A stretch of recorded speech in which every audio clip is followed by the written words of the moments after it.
정현종 시인이 쓴 방문객이라는 시가 있습니다. 사람이 온다는 건 실로 어마어마한 일이다. 그는 그의 과거와 현재와 그리고 그의 미래와 함께 오기 때문이다. 한 사람의 일생이 오기 때문이다. 이 시는 아주 깊은 우리 인생의 한 부분을 보여주는 시입니다.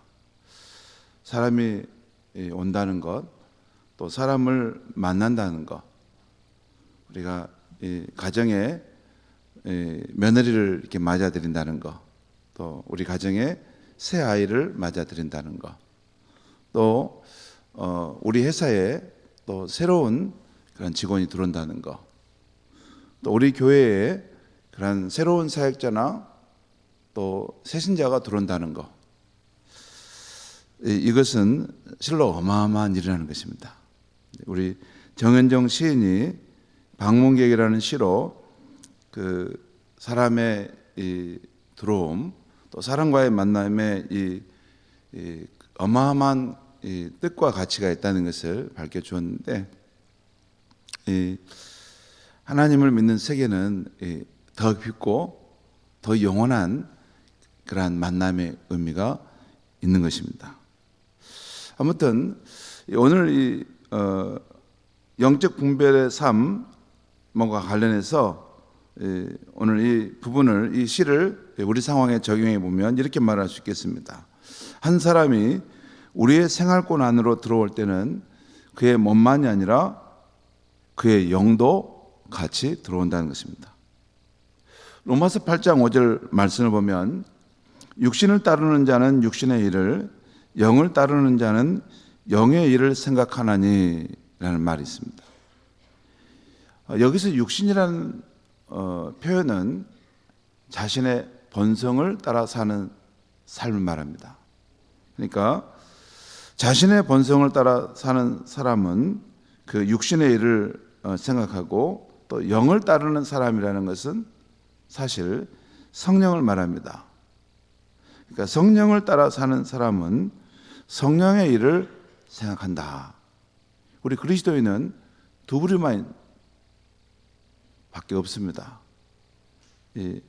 정도상에 좀 더 어느 쪽으로 치우치는 것이 차이가 있을 뿐이지, 우리 그리스도인은 우리가 예수를 그리스도인 되고 나서 온전히 성령을 따라 살아가는 그런 삶을 사는가 하면 여전히 자기의 본성을 따라 살아가는 그런 삶의 모습이 더 강할 수도 있습니다. 딱 두 부류입니다. 그런데 이제 신앙의 성숙도에 따라서 자기 본성의 삶을 이게 극복해 가면서 성령의 인도하심을 따라 살아가는 그런 성령의 사람이 되는 것이죠. 그래서 우리와 관계를 맺는 사람들은 크게 두 종류로 나눠 볼 수 있습니다. 이 말씀을 보면 곧 육신의 사람과 믿음의 사람입니다. 그러니까 믿음으로 성령과 함께 사는 사람이죠. 근데 육신의 사람은 우리를 허물어뜨리고 우리에게 두려움을 불어넣어 주지만, 믿음의 사람은 우리를 세워주고 믿음을 불어넣어 줍니다. 육신의 사람은 우리의 에너지를 빼앗아 갈 뿐 아니라 우리를 혼란케 하여 제 역할을 감당하지 못하게 합니다. 물론 육신의 사람, 자기 본성을 따라 사는 사람이 모두 나쁘다는 의미는 아닙니다. 그도 예수를 믿는 사람이기도 합니다. 다만 그들이 우리의 삶의 중심에 영향을 미치도록 해서는 안 된다는 것입니다. 그리고 그들을 무조건 피해야 한다는 말도 아닙니다. 하나님은 우리가 만나는 모든 사람을 사랑하기를 원하십니다. 또한 하나님은 육신의 사람, 자기 본성을 따라 사는 사람을 통해서 어떤 경우는 하나님의 사람들을 연단할 때가 있습니다. 신비롭습니다. 하나님의 사람을 연단할 때 그 가시의 그런 면을 가지고 있는 그 본성적인 그런 삶을 사람과 함께 부딪히게 하셔서 그 연단시키시는 것, 이것이 하나님의 일하심의 방법입니다. 이건 내가 그걸 인정하고 싶으냐 아니냐하고는 관계없습니다. 하나님은 그렇게 일하십니다.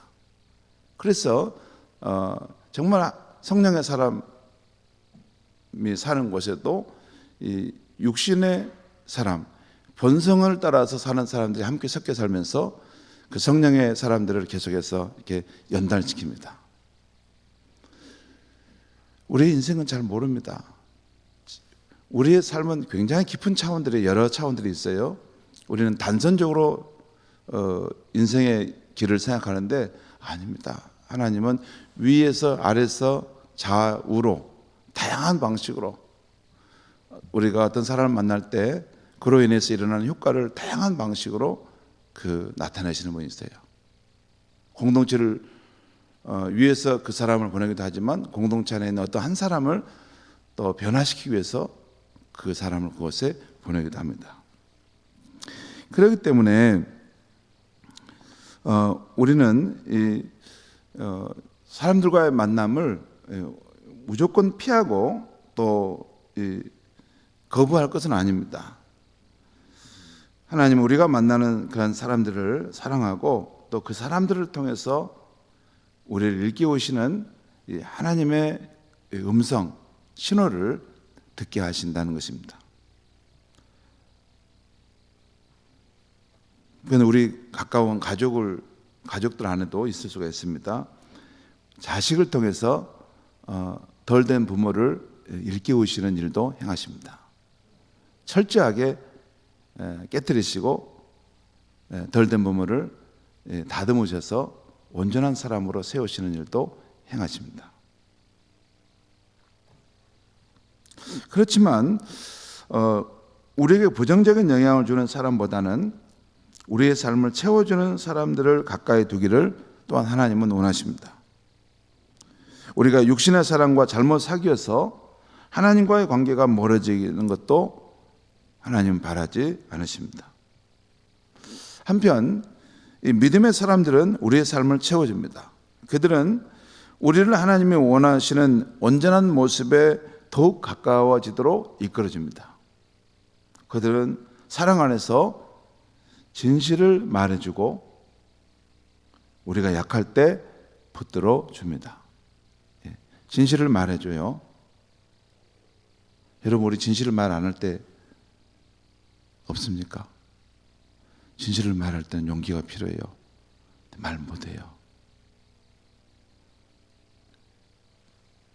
그런데 믿음의 사람들은 사랑 안에서 진실을 말해야 할 때는 말해줍니다.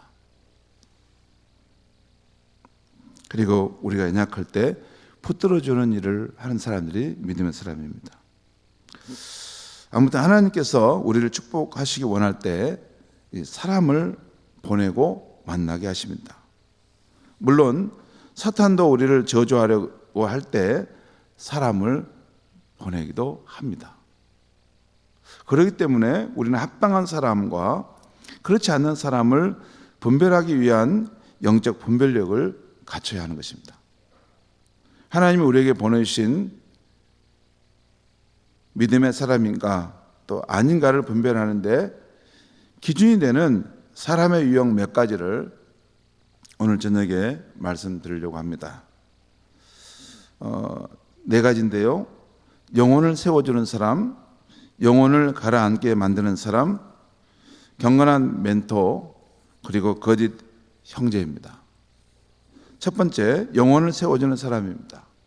오늘 본문에 나온 대로 바울이 회심했을 때 초대교회 성도들은 그를 두려워했습니다. 왜냐하면 이전에 바울이 예수 믿는 사람들을 많이 받게 했기 때문입니다. 잡아다가 감옥에 투옥하고 죽이는 일에 참여했기 때문입니다. 그런데 이런 상황에서 바울이 지금 다메섹 도상에 가는 중에 부활하신 주님을 만나서 예수를 믿는 사람으로 돌변한 것입니다. 그 바울이 돌변해서 이제 그 부인했던 예수를 힘있게 전파하니 사람들이 이게 진짜인가 가짜인가 이게 의심이 되고 두려운 것입니다. 그런 상황에서 하나님은 바나바라는 사람을 그곳에 보내십니다.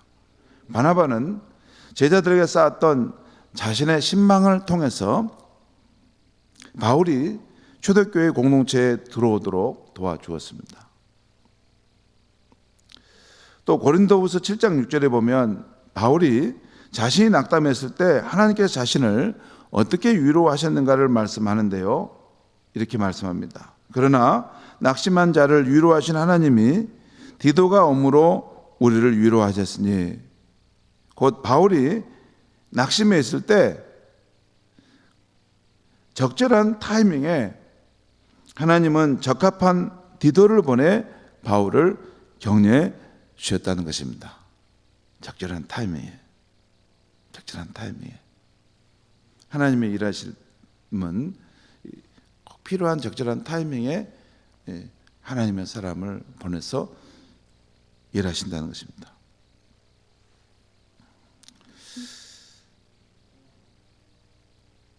오늘 아침 회의 시간에 우리 목사님들에게 이렇게 물어봤어요. 여러분의 인생을 통째로 뒤돌아볼 때 참으로 감사한 일은 무엇입니까? 라고 물어봤어요. 여러분도 한번 생각해 보세요. 나의 인생을 통째로 다 이렇게 뒤돌아볼 때 정말 감사한 일, 이것은 정말 감사한 일이다 라고 여겨지는 그런 일들이 있을 것입니다.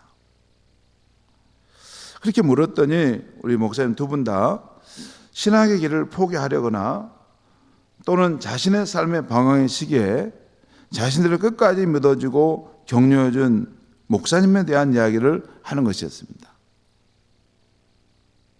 이렇게 한 사람이 걸어가는 인생의 일과 방황 가운데 영적 지도자와의 만남이 중요합니다. 영적 지도자와의 만남이 중요해요. 여러분, 인생은 대충 적당히 살 수 있는 게 아닙니다. 정말 인생에 중요한 순간이 있어요. 깊은 수렁에 내가 이제 빠져 들어가는 상황이든지 또는 다른 새로운 차원으로 들어가야 하는 상황이든지, 그때 누군가 내게 이 상황에서 어떻게 하는 게 좋은지 말해 줬으면 좋겠는데 그걸 물을 만한 사람이 없을 수 있습니다. 그때 영적 지도자와의 만남은 굉장히 중요하죠.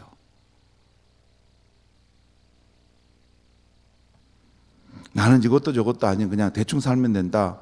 그러면 그냥 대충 그렇게 살다 가는 것입니다. 그런데 하나님께서 우리 인생 가운데 특별한 방식으로 일하신다는 것을 알고 특별히 영적 지도자를 생각하면서 그 좋은 관계 속에 있을 때 정말 중요한 순간에 그에 가서 허심탄회하게 자신의 삶의 문제를 말할 때 그분도 진짜 허심탄회하게 기도하면서 하나님의 인도가 하심이 어떻게 돼야 하는지를 말해줄 수 있는 것이죠.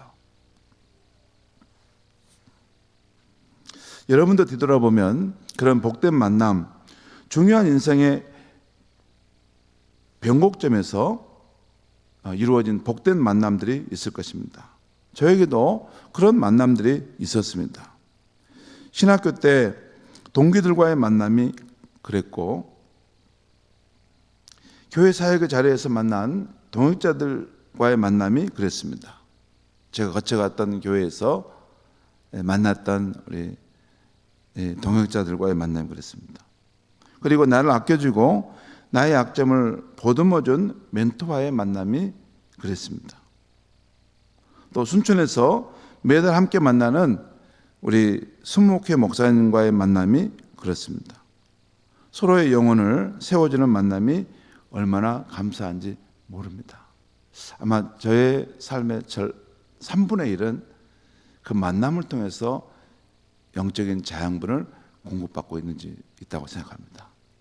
또 3분의 1은 하나님께로부터 공급받고 또 3분의 1은 성도인 여러분으로부터 공급받고 있죠. 그래서 제가 건재한 모습으로 서서 영적 사역을 감당하는 것입니다.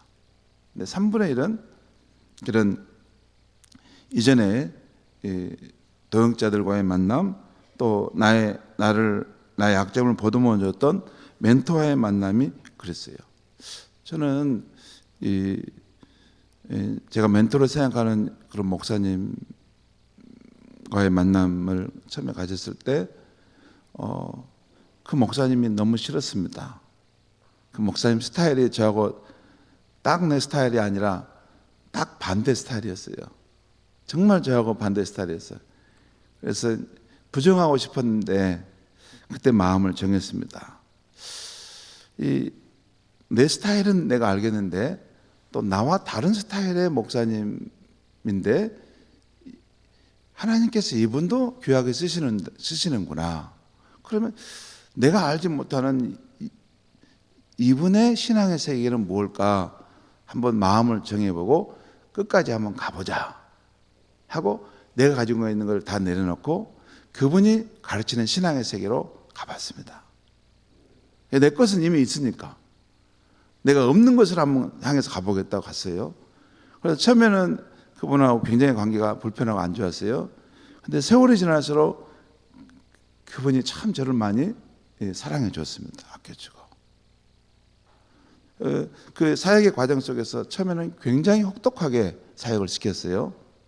진짜 스파르타로 시켰고, 그래서 많은 사람들이 나가 떨어졌고, 그 사람을 떠나면서 그 목사님을 굉장히 나쁜 쪽으로 말하고 많이 떠났습니다. 근데 저는 그 과정에서 우여곡절도 있었지만 10년의 시간을 그분을 모시고 섬기면서 함께 했던 거죠. 그런데 이제 그 과정 속에서 그분이 이제 저의 어떤 약점도 알고 부족한 점도 알죠. 저보다 큰 사람이니까 왜 모르겠습니까? 다 알죠. 그러니까 그런 부분들에 대해서 이렇게 한 번씩 꼭 일깨워주고, 자네는 이 부분을 이렇게 좀 하면 더 낫겠네, 이렇게 일깨워주는 것들이 있었고, 또 제가 이제 중요한 순간에 그 어려움을 당할 때, 정말 제가 이게 깊은 나락으로 떨어지는 그런 중요한 순간에 그때마다 제 손을 잡아줬습니다. 마치 하나님께서 저의 손을 잡아주듯이 제 손을 잡아줬어요. 그것이 한 번만 아니고 한 3번은 가장 중요한 순간에 모든 것을 잃어버릴 수 있는 상황에 저를 잡아주셨어요. 한 번은 이런 적이 있어요. 이제 담임 목사를 나가는 자리가 됐는데, 그때 이제 저쪽 경기도 지역에 담임 목사님 자리가 생겼습니다. 그리고 이제 그곳을 제가 가서 설교도 하고 거기 가서 또 이제 인사도 하고 그랬는데, 이제 거기 원로 목사님까지 다 만나고 돌아오는데 그 교회를 가고 싶지 않은 거예요. 진짜 가고 싶지 않았습니다, 마음속에. 그래서 이제 제가 모셨던 그 담임 목사님께 물었어요. 목사님, 거기 가서 설교도 하고 면접을 봤는데 거기서는 나를 오라고 하는데 저는 안 가고 싶은데 어떻습니까? 그러면서 몇 가지 사항을 이제 그 교회가 요구하는 것이었어요. 그래서 제가 그런 조건들을 이렇게 충족해 주기를 원하는데, 목사님, 그렇게 할 수 있겠습니까? 그랬더니 그렇지, 할 수 있다. 그 정도 해줄 수 있다. 그 말씀 넉넉하게 해주시는 거예요. 그리고 또 그래도 제가 그곳을 가고 싶지 않은데 여기서 더 오래 있으면 안 되겠습니까? 그래, 네가 있고 싶을 때까지 있다 가라, 있으라. 그 말씀 해주시는 거예요. 제가 그때 나이가 많이 들어가지고 이제 사역지를 옮겨야 될 상황이었어요. 그런데 목사님이 말씀하시기를, 그래, 네가 거기를 꽤 괜찮은 교회인데 서울에 근만한 교회에 나오기 쉽지 않을 텐데, 그래, 알겠다 하면서, 그리고 그래, 너가 원하는 때까지 있어도 된다, 그 말씀해 주셨어요. 그래서 제가 거기를 단호히 끊고 또 그 교회에서 열심히 사역할 수 있게 되었죠. 그 외에도 정말 제가 곤두박질을 쳤을 때 저의 손을 이렇게 붙잡아 주었습니다. 아마 그분이 돌아가시게 되면 많이 울 것 같아요. 많이 울 것 같아요. 그만큼 개인적으로 그분의 삶과 제 삶이 서로 침투해 있는 상황이라고 여겨진다는 거죠. 여러분, 이런 만남들이 굉장히 중요합니다. 그리고 또 이 순천에서 만나는 이 목사님들이 우리 5분 만나는 목사님들이 있어요.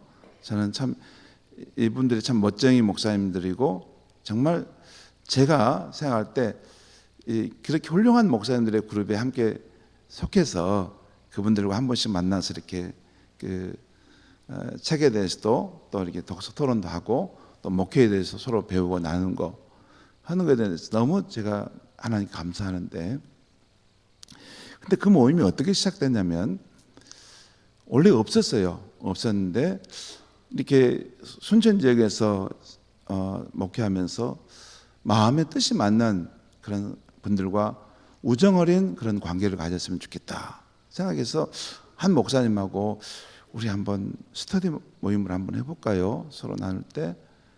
그래서 2사람이 서로 상의하고 그리고 또 2사람이 각각 1-2사람을 추천하기로 해가지고 5번을 세웠습니다.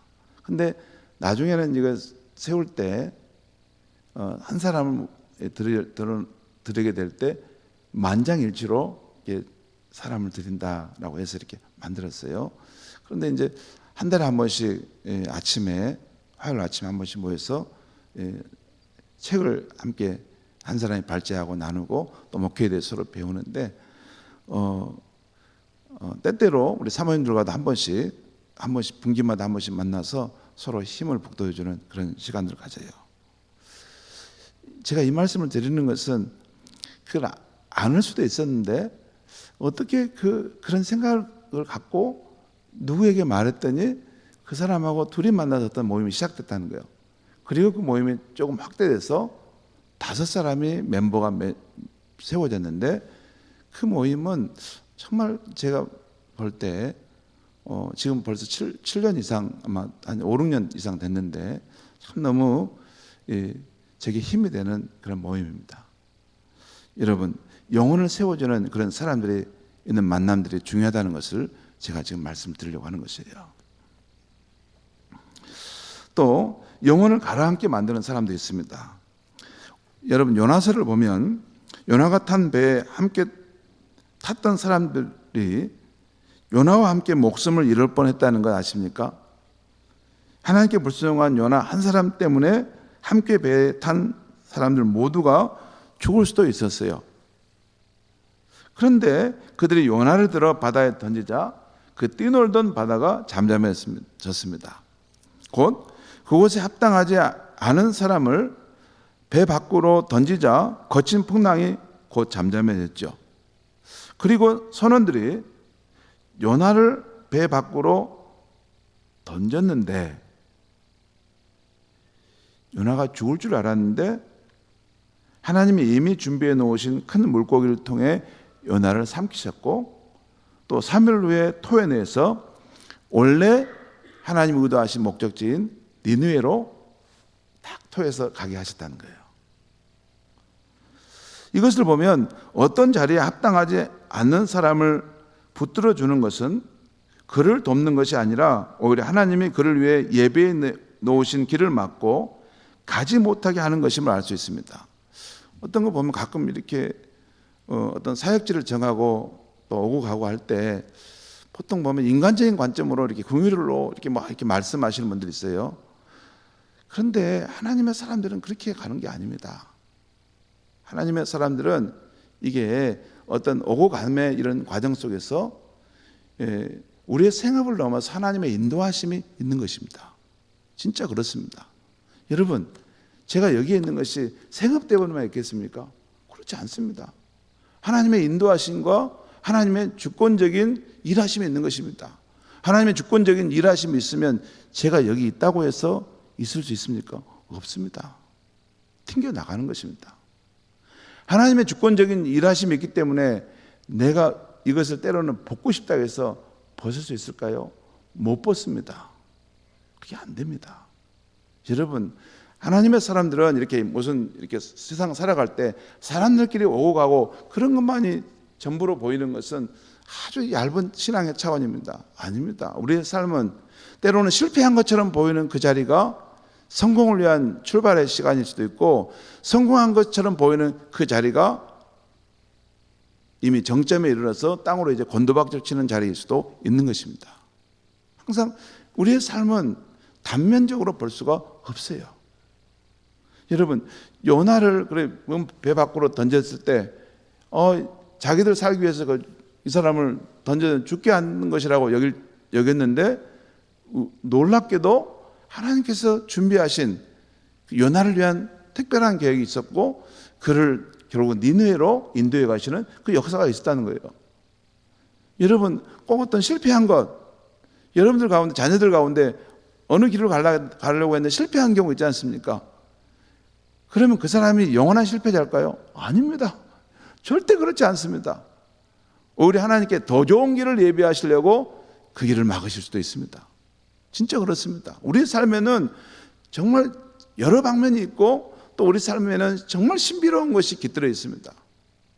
그것이 삼위일체 하나님이 우리 삶에 역사하시는 그런 사람은 그럴 수 있다는 거예요.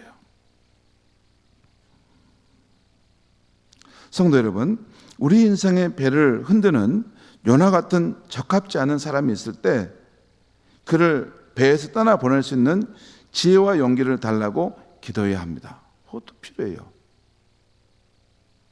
또 그 사람에게는 하나님께서 그를 위해 최선의 길을 준비하셨음을 믿는 마음을 주시도록 또한 기도하는 것도 필요해요. 여러분, 이번에 우리 목장의 조정에 대한 것을 우리 주보에 올렸는데, 여러분, 우리 목원을 다른 목장으로 보낸다고 할 때 막 인간적으로 두려워하는 마음을 가질 수 있는데, 그럴 거 아닙니다.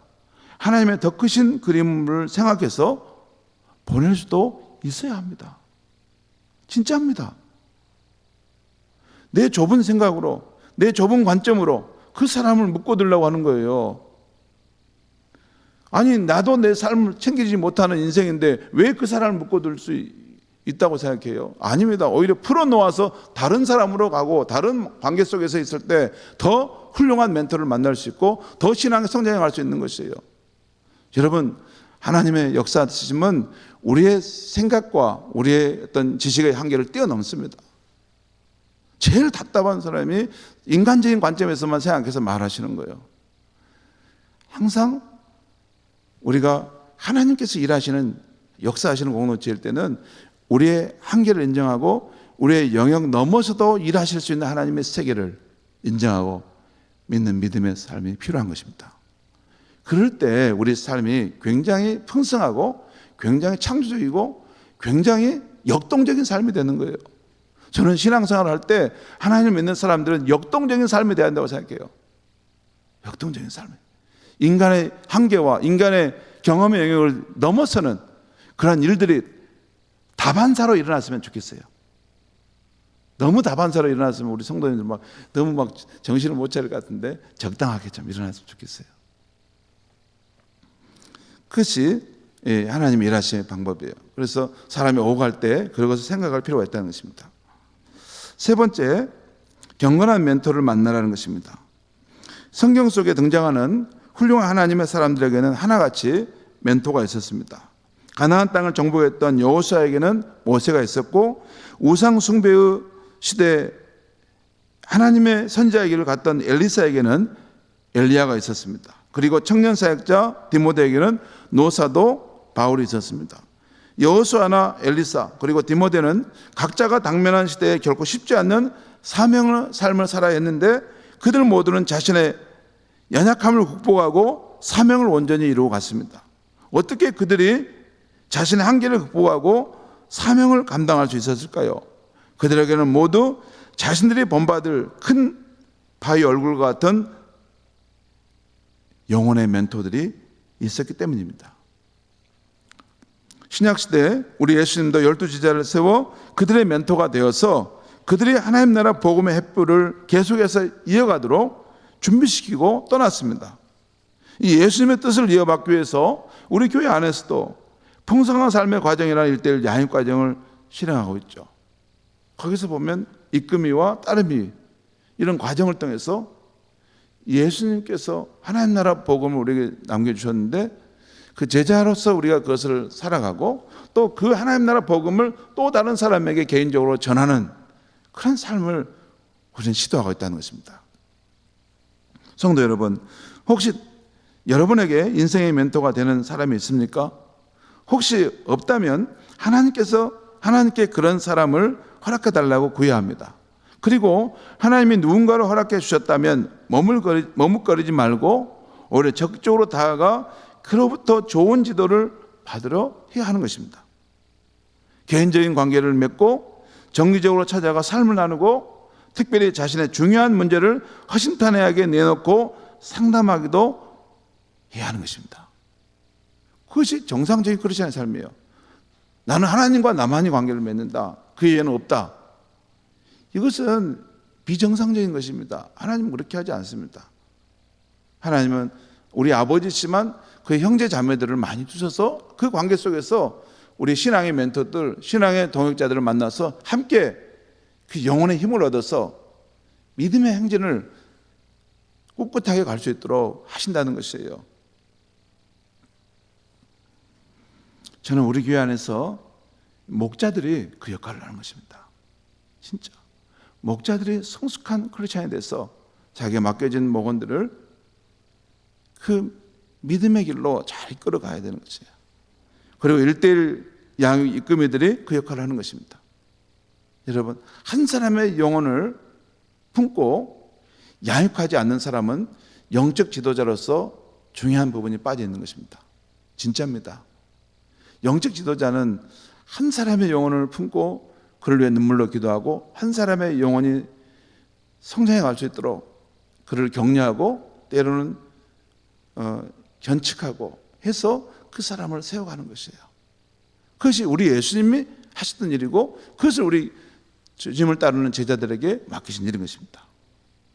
그래서 경건한 멘토를 내가 찾아야 되고 또한 나 또한 경건한 멘토로서 설 수 있도록 늘 말씀과 기도의 삶으로 자신을 준비시켜 가는 것입니다. 그것도 중요해요. 내가 그런 사람을 찾는 것도 중요하지만 이제 나이가 60이 넘어가면 나 혼자 신앙생활 잘하면 되지. 아직까지 그러면 철이 없는 겁니다. 그러시면 안 됩니다. 가정에서도 교회에서도 누군가가 나를 볼 때 신앙의 멘토로 인정하고 따를 만한 그러한 경건한 삶을 내가 갖춰가야 하는 것입니다. 진짜 그렇습니다. 사람이 단계가 있어요. 청년의 때는 아무렇게나 살고 막 창조적인 삶을 살지만 이제 노년의 나이가 들면 누군가의 큰 바위 얼굴과 같은 그런 인물이 되어야 되는 것입니다. 그것이 하나님의 교회의 영적 단계를 따라서 영적 아버지 성숙한 사람들을 세우는 것이죠. 그런 부분을 잘 모르시는 성도님들이 있는 걸 제가 봐요. 나 혼자 잘 믿으면 되는 것이지 하고 그냥 쭉 가버려요. 아닙니다. 더 어린 성도들, 이제 뒤따라오는 성도들을 잘 믿음으로 격려하고 세워서 하나님 나라 복음의 그런 꿈을 안고 영적으로 성장해가는 사람으로 세우는 것이 우리의 사명인 것입니다. 그 다음에 네 번째, 거짓 형제를 조심하라는 것입니다. 거짓 형제는 한마디로 우리의 삶에 파괴적인 영향을 끼쳐서 믿음의 삶을 단연케 하는 사람입니다. 그래서 시편 1편의 저자는 복 있는 사람 이런 사람들을 주의하여 멀리한다라고 하고 있는데 시편 1편 1절 말씀입니다. 복 있는 사람은 악인의 꾀를 따르지 아니하며 죄인의 길에 서지 아니하며 오만한 자들의 자리에 앉지 아니한다고 했습니다. 우리가 건강한 신앙생활을 위해서 멀리해야 할 사람이 있는데 그런 사람들이 이런 사람들입니다. 공동체에 대해서 부정적인 말을 하는 사람, 남의 허물을 들춰내서 소문을 퍼뜨리는 사람, 남의 장점을 질투하는 사람, 파당을 만들어 공동체를 분열시키려고 하는 사람, 이런 사람들은 멀리해야 합니다. 왜? 그것은 마귀가 하는 그런 일을 하고 있기 때문에. 그 사람이 마귀라는 것이 아니라 마귀가 그 사람을 통해서 이 하나님의 교회를 이렇게 어지럽게 하고 깨트리고 그 관계를 고통을 주려고 하는 그러한 것으로 그 사람을 사용하고 있는데 그 사람은 자기도 모르게 그 일을 행하고 있는 것입니다. 여러분 진짜입니다. 진짜입니다.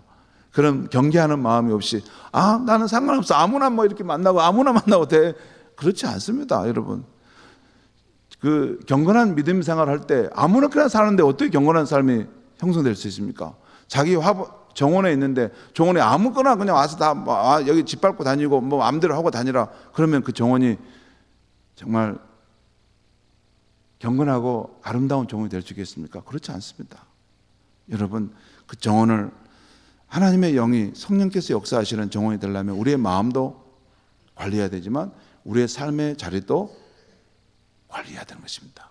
내 영혼을 세워주는 사람, 정말 내 신앙의 멘토가 되는 사람, 정말 내가 본받고 따르고 싶은 큰 바위 얼과 같은 그런 믿음의 사람, 동역자들을 찾고 그런 사람과 연대하고 또 그런 사람의 영향을 받아서 나의 마음과 나의 삶의 그 정원을 아름답게 믿음으로 자꾸 가꾸고 힘을 북돋아갈 때 우리의 신앙이 그곳에서 살아나서 그렇게 달려가게 될 줄 믿습니다.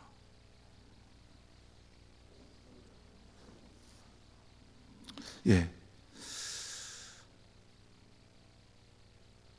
오늘 제가 기도하겠습니다. 하나님 아버지, 우리의 인생길에 만나는 사람을 통해서 우리의 신앙의 성장과 우리를 향한 하나님의 계획을 이루어 가시는 것을 봅니다. 하나님 아버지, 우리가 사람을 분별하는 지혜를 얻도록 도와주시옵소서. 인간의 지혜와 지식으로는 어렵사오니 사람의 영을 아시는 성령님께서 우리 삶에 우리를 일깨워 주시고 또 도와주시옵소서. 우리 또한 성령을 의지하여 늘 살아가게 하시고 말씀과 기도의 빛 가운데 살아가게 하여 주시옵소서. 그래서 우리의 삶이 날마다 하나님이 원하시는 온전한 모습으로 나아갈 수 있게 하시고 이렇게 이끌어주는 귀한 사람들과의 만남이 계속해서 있게 하여 주시옵소서. 예수님의 이름으로 기도하옵나이다.